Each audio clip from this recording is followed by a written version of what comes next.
అసలు ఈ విగ్రహం వెనుక ఉన్న నిజమేంటి? మరో షాకింగ్ విషయం ఏంటంటే విగ్రహం వెనుక భాగాన్ని చూడడం ఎవరికీ అనుమతి లేదు. విగ్రహం వెనుక గుప్తంగా కొన్ని స్వరంగాలు ఉన్నాయని ప్రచారం ఉంది.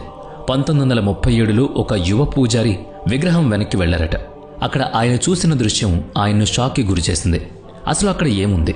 ఇక తిరుపతి లడ్డూ విషయానికి వస్తే ఇక్కడ ప్రతిరోజు 3 లక్షల నుంచి 5 లక్షల లడ్డూలు తయారవుతాయి.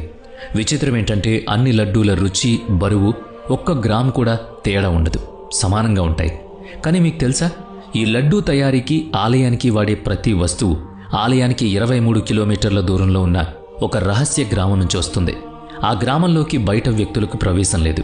ఈ రోజు వరకు అక్కడికి ఎవరూ వెళ్ళలేకపోయారు. ఇక్కడ మిస్టరీలు ఇంతటితో అయిపోలేదు. స్వామివారి ముందు వెలిగే ఒక దీపం గత 1000 సంవత్సరాలుగా ఆరిపోకుండా వెలుగుతూనే ఉంది. అందులో నూనె ఉండదు, వత్తు ఉండదు. మరి అది ఎలా వెలుగుతోంది? అలాగే భక్తుల తలనీలాలు సమర్పించడం వెనుక కూడా ఒక పెద్ద కారణం ఉంది. షాకింగ్ విషయం ఏంటంటే వెంకటేశ్వర స్వామి విగ్రహానికి ఉన్న జుట్టు అసలైనది. అది 1000 సంవత్సరాల నాటిదైనా ఇప్పటికీ చిక్కుపడదు, రాలదు. ఇది సైన్సా లేక మన ఊహకు అందని అద్భుతమా?